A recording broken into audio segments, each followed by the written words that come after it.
Hey there, Brady here with your daily tennis lesson. So we're looking at hitting down the line this week, and today specifically, we're going to look at the down the line forehand. Basically looking at technique and stance today, and I want to just preempt today's video by saying that the difference between down the line and cross court, if you're playing great tennis, they're really close, but there's just little nuances that we want to lock into to help us really trust the down the line, because it is a little bit of a riskier play.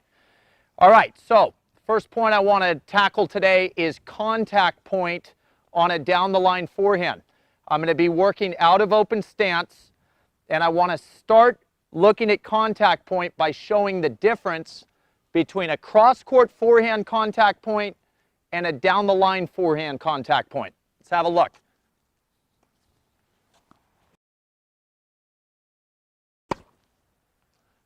And down the line.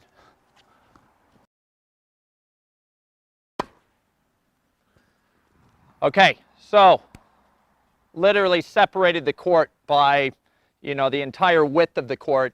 Pretty noticeably, there's not a huge difference between my contact point. But let's be very clear. The contact point for that down the line forehand is occurring later or farther back in the court than my cross court ball. That's to me why this shot is a little bit riskier, because we have to delay hitting the ball. Now, be very careful.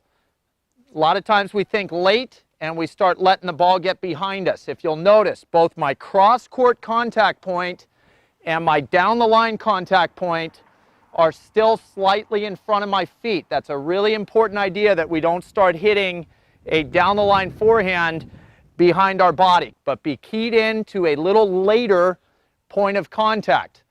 All right, now, secondly, is the path that the racket's taking. And again, a really subtle difference, but let's have a look again at cross court versus down the line in terms of the path my racket takes to and through the ball. Cross court first. Cross court and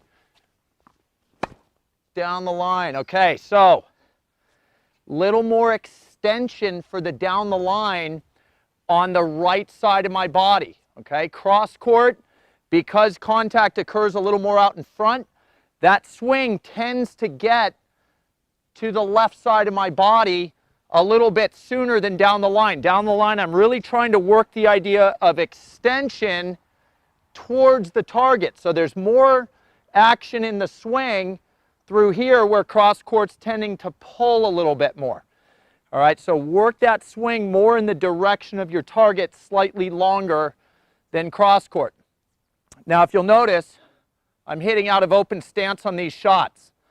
My third point is this, because I think a lot of you will come back to me and say, well, Brady, why don't I just step in on my down the line? And point taken for sure. I think that stepping into a forehand really gives us this feeling that we're closed off. It helps with the idea of extension, because when my feet are left foot in front, right foot in back, it promotes a swing that really extends down the line. But just be aware of a couple of the cons here. In case I needed to go cross court at the last second, I'm a little closed off now. And then it also tips off a good opponent. I think a lot of players, marks level or higher, if I ran to the outside of the court and stepped in, they can already tell by the way I've positioned that I'm going down the line. I'm definitely not standing like this to hit a cross-court ball. So let's have a look at a step-in forehand down the line. I think you'll agree it looks solid. Helps me hit a nice down the line ball. Just might tip that opponent off a little too much and keep me from having other options if I needed them. All right, so down the line forehand technique. Be very aware that that point of contact is slightly later than cross court. Work the idea of extension in the swing a little bit longer to the target. And then you could play around with stepping in, but I still think that open stance, when we can use it, is the right stance to hit this shot out of. Okay? So I hope that was super helpful. That's all I got for you today.